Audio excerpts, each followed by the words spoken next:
সমুদ্রের নোনা জলে দাঁড়িয়ে সূর্যকে প্রণাম জানান সনাতন ধর্মাবলম্বীরা। বছর ঘুরে আবারও রাসমেলায় মেতেছেন হিন্দু সম্প্রদায়।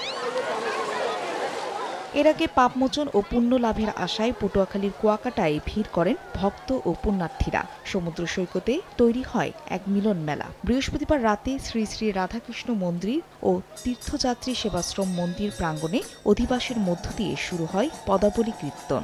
রাতভর কীর্তন মাতিয়ে তোলে পর্যটকদেরও। একটা স্নান লইলে যাইয়া রাত 4:30 হতে একটা স্নান লইলে যাইয়া ব্রহ্ম স্নান, আর তারপরের যে 5:30 হইতে স্নানটা তার ওইটা হইলে যাইয়া আপনার ওই ঋষি স্নান হয়।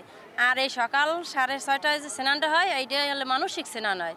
এই স্নানটা আমাদের উত্তম এবং ওই স্নানটা করা আমাদের অনেক মঙ্গল। গঙ্গা স্নান এটা তো করি আমরা যে পাপ মোচনের জন্যই, বা এই পাপি তাপি আমরা কলিজীব।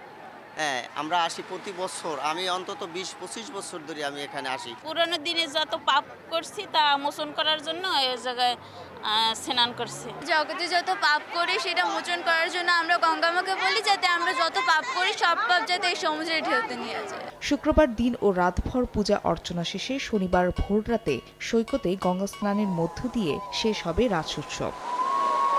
সময় সংবাদ, পটুয়াখালী।